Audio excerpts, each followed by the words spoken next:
Welcome to the College Investor Audio Show, where we talk about the biggest issues impacting millennial money, from student loan debt to side hustles to building wealth. We will show you how to get out of debt so that you can build real wealth for the future. Hello and welcome to the College Investor Audio Show. So glad you're along with us today. You know, when it comes to student debt payoff, it pays to get creative. See what I did there? But should you use a personal line of credit to refinance your student loans? Today, we explain why using private student loans is generally better than a personal line of credit. Note of warning, refinancing may not make sense for you. Today, we assume that a borrower wants to refinance. However, that often isn't the best option for borrowers with federal student loans, the federal ones. I want to repeat that. Student loan refinancing means that you pay off existing student loans with another loan. When you refinance student loans, you're using a form of private debt to pay off a federal student loan. Borrowers with federal student loans have protections that private loan borrowers don't have. Federal borrowers have access to loan consolidation, income-driven repayment plans, and other protections. These are all the implications of private loans. Be careful when you're considering any refinancing strategy. Okay, now let's get to it. Well, first of all, let's ask the question, what is a personal line of credit? Well, it's really considered revolving credit. It's a type of debt that closely resembles a credit card or a home equity line of credit, a HELOC. When borrowers take out a personal line of credit, they can borrow up to a set limit, say $30,000.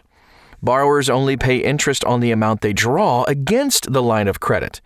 You can typically use a personal line of credit to pay for anything you want. For example, a borrower who uses $10,000 on the line of credit will pay interest only on the $10,000 borrowed. They will not pay interest on the full $30,000 line of credit. Now, as borrowers repay the line of credit, the remaining credit limit goes back up. The interest rate on personal lines of credit are similar to the rates on personal loans. Some people will qualify for excellent rates, but most times the interest rates will be in the double digits. Eek! Many times, the interest rate on a personal line of credit is considered variable. That means the rate can change based on fluctuations in the market. What is student loan refinancing? Student loan refinancing involves taking out a private student loan to pay off another student loan. A private student loan is still an educational loan. It's usually an installment loan.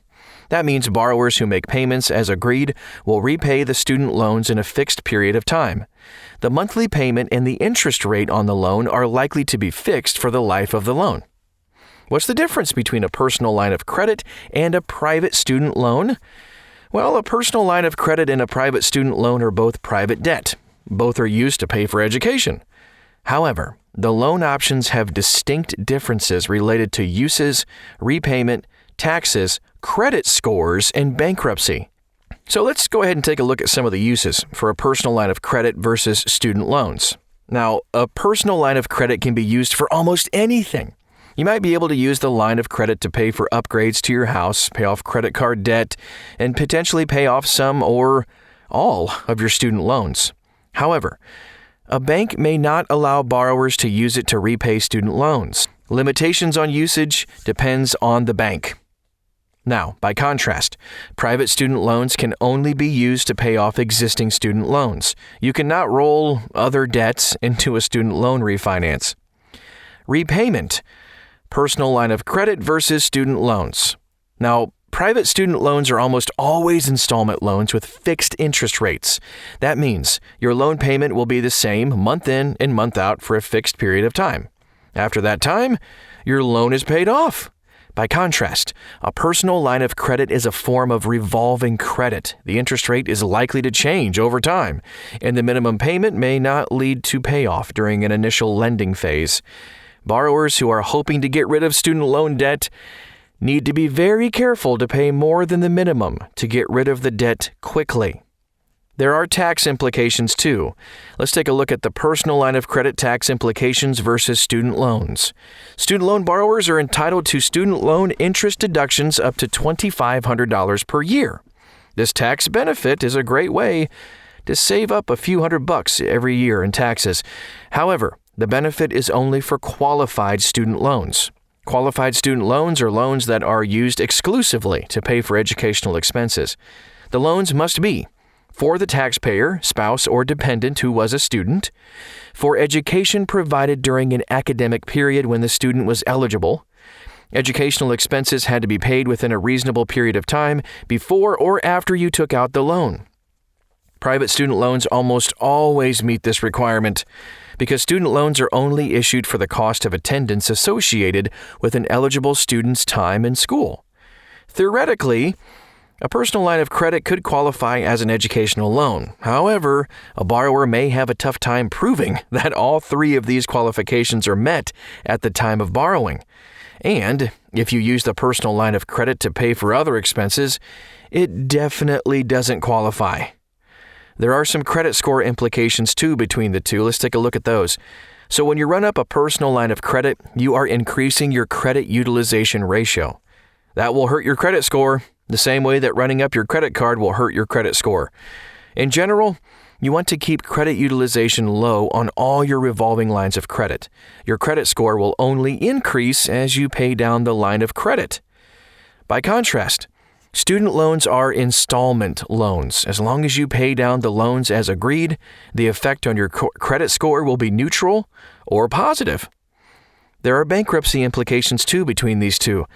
Student loans are only dischargeable in bankruptcy in the borrower if the borrower faces undue hardship. Now, frequently, student loans, even private loans, are not easily discharged in bankruptcy. By contrast, a personal line of credit is typically dischargeable in bankruptcy. However, a bankruptcy judge may require a borrower to repay the line of credit if it is deemed to be an educational loan. That means you shouldn't try to do a last-second loan refinancing in a last-ditch effort to get your loans discharged in bankruptcy.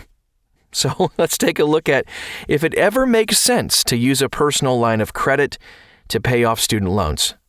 In general, borrowers should avoid using a personal line of credit to pay off student loans. While it may offer a small interest rate arbitrage opportunity, the losses to the tax benefit and the credit score implications are likely to outweigh the benefits. And that is it. I hope that was helpful today on the College Investor Audio Show. You ever have any questions, you want to find out more about anything we talk about during the podcast, check it out at thecollegeinvestor.com. Thanks again for stopping by, and we'll talk to you again very soon.